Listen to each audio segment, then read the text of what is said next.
Hello, this is Valerie Aiello, and you're listening to Idea Diary. Thanks for coming back to my office and hanging out.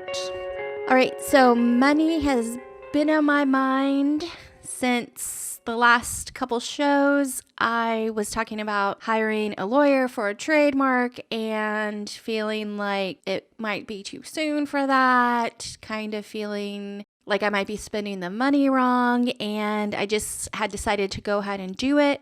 I feel like it's a lesson that I kind of need to learn, or just a step in the process of building businesses and stuff. And I didn't personally know a lawyer that just files trademarks. I was kind of researching if I should use Zoom or find one through just a regular old search engine, internet search. Anyways, long story short, I found someone in my city that I felt like I liked, and it's always a gamble when you're hiring somebody that you don't fully know. And on top of it, what I'm hiring a person for is not a guaranteed process. It doesn't always have to do with how good or bad of a job the person did filing something when it goes into the hands of another organization, a government, to make the decision of, is this trademark worthy or not? So this particular expense really took me into realizing that, okay, I have a money mindset issue that I need to work out. Although I do have a lot of money mindset issues figured out, with one of the main hurdles that I think we all have to go through, which is having enough money to pay your bills, no matter what, like having the full confidence that you will always have enough money to pay your bills, having that fear kind of lifted. I definitely have that emotion under control because of all the work that I did for years of being a freelance art director, graphic designer. I learned how to not feel anxiety and worry that I had to worry about every single month of how's the rent getting paid? How's the electricity getting paid? How's my phone bill getting paid? I learned how to organize my money and my mind and learn how to trust myself because I had decades worth of time learning how to make money without a paycheck coming in and how to organize that money based on the stress level that I wanted to live every single month. So it's a little bit hard to explain in a conversation. So I'm just trying to get through this. I definitely learned how to master making enough money that I needed to live, but I haven't been able to master making more money than I need to live and being able to make the big bucks off of doing whatever I want. No matter what, I'm really good at not having drudgery, not having to do anything that I don't want to do. I'm really good with being able to focus and have fun and create, and with giving me the ability and leaving me room for having fun and making money in the ways that I want. But I've just never been able to grasp how to make more than I need and how to get the big bucks rolling in to a point where I can feel super confident in my abilities of producing something that can make a lot of money, and I can do it again, and I can do it again, and I can do it again. I really haven't gotten to that point with making money, and coming back to the lawyer story and being able to just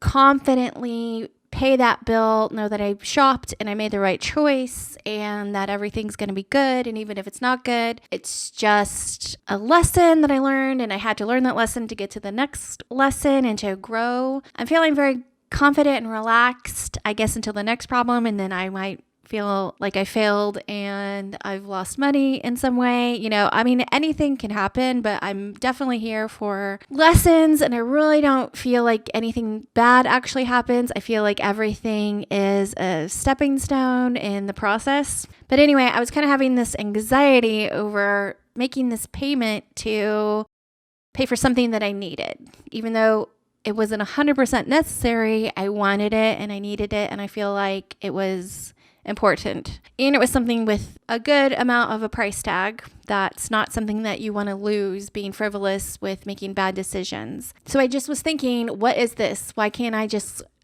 make this payment without any anxiety, with feeling confident? I need to be in that space because I truly don't know where the anxiety is coming from. One of my mindset shifts on how to feel confident that I'm going to make enough money to live every month, just using my own brain, using my own skills. Part of that happiness that kind of comes out of that and confidence that comes out of that feeling is that when I get a bill, I get excited to pay it. I get literally excited to pay the internet bill. I get literally excited to pay the tax attorney at the end of the year to do my taxes.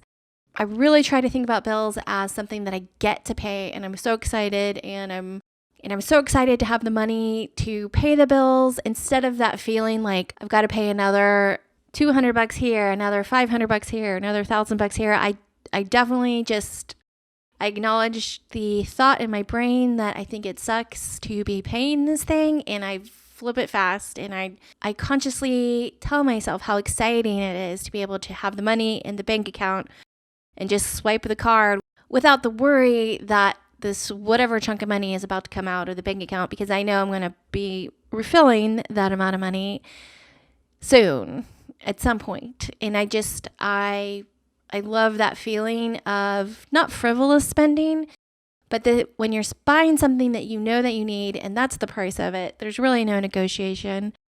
Say like electricity, you've just got to pay it. And to have the luxury to be happy about it is such a good feeling. And that really is all in your mind. It's something you should try if you've never thought about it and you do get that grumpy feeling every time you pay the bills every month. So there was a video that came up in my YouTube feed that was an Inspire Nation video. And I saw that Michael Sandler was talking about money mindset in a video. And then I just kind of noted that in the back of my mind that I wanted to watch that video at one point, but then I forgot about it. But then I was thinking about this money issue and why it was so hard for me to pay for something that I wanted. How could I feel more relaxed and more happy to buy this thing, to pay for this lawyer? It was just, there are a lot of things up in the air, but I just wanted to do it. So I decided to watch this Inspire Nation video, and I'll link the video in the show description if you want to watch it. But Michael Sandler, he does a lot of automatic writing classes. He has a book about it. He talks about it a lot in his weekly videos that him and his wife do. He was talking about doing that exercise of writing to money. So Jen Sincero, you are a badass at making money. You're a badass book brand lady. She talks about writing a letter to money and kind of working out that relationship and all the weird stuff that goes on. And I've never really done that exercise, so I might end up doing that tomorrow morning. But I do know that money is energy, and that goes along with the thoughts become things idea that a lot of people will talk about. And that's kind of a vague concept. So when I think about thoughts become things, I just think of it in a way of an idea can become a product that can create anything for yourself and has all the possibilities in the world that can happen based on the thoughts in your head and what you can create with those thoughts. So the other thing that I know about money is that financial education is what lets you feel confident and comfortable with making more money and keeping more money and knowing how to manage $1,000 extra dollars, manage $10,000 extra dollars, manage $100,000 extra dollars, to the point where you can manage $1 million. You know exactly where to put it and exactly what to do with it to make it grow and to make it whatever you need it to be to make your life better and make your dreams happen and all the things possibly that $1 million can do, because $1 million can go in 1 second for somebody that doesn't know how to manage it, and $1 million can turn into billions of dollars for somebody that does know how to manage it. So financial education is the absolute number one thing when it comes to money. You can have financial education while you have zero money. So it's just something that I work on all the time.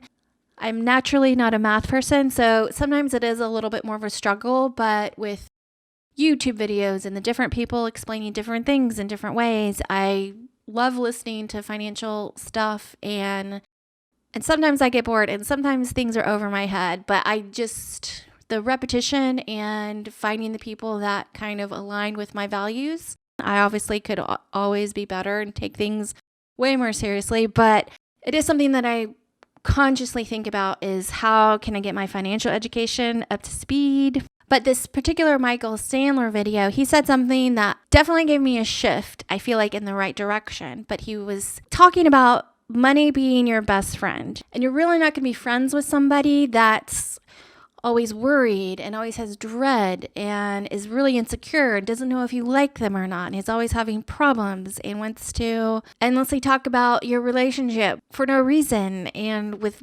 weird just energy and worry. You wouldn't be friends with somebody like that. So money isn't really sticking around necessarily with people that have those emotions and things going on. Whereas if you have a best friend and you know that they just love you and you can always call them to come over, and if they're busy, they're going to tell you they're busy. And if they're not busy, they're just going to come over. And figuring out that money relationship where your money is your best friend, not in a way that money is all you think about or you're obsessing over it or money is more important than actual friends. What I mean is, when you think about money, think of money as an actual being that wants to either be around you and be happy and have fun with you and be your best friend, or are you repelling money? Just like girlfriends in real life, you have to learn how to communicate and how to be a good friend and how to have a relationship. And there's so many different ways to be. There's no one answer to it. You could be super nerdy and have your super nerdy friends, or you could be super cool and always doing the cool thing, and you might have a friend that's into fashion, a friend that's into music, or friends that are into theater, or have your sports friends. We have so many different levels to our personality and the things that we enjoy and different types of people that we're comfortable with, and we learn how to be friends with these people. And for some people it's harder than others, and you start learning how to build relationships in preschool. And I think for me, as of today, I'm going to start thinking about money as a best friend. How am I really enjoying it? How valuable are the conversations I'm having with it? What am I learning? What are we doing together? When I buy something, like purchasing a trademark situation with a lawyer, it may be spending a little bit more money than I need to, because at this moment, I think I want a little bit more fancier, more hands-on experience than something like a LegalZoom that just goes out into the ether. Or just in general, things that you don't necessarily need, but you really want and you feel like it's probably the right due to get to the next level, but not totally 100% necessary. Feeling that joy of investing in other people's businesses because you need their thing or their product or whatever it could possibly be. I was having a money mindset little shift today. So money is my best friend. Maybe that's an idea that you like too. I really recommend watching the Inspire Nation show, because I don't know how to explain things the greatest. I do think Michael Sandler is probably a little bit better at that. But we all hear different things. It's always good to hear the same things explained in different ways from different people, because sometimes people can be saying the exact same thing and we hear things in different ways.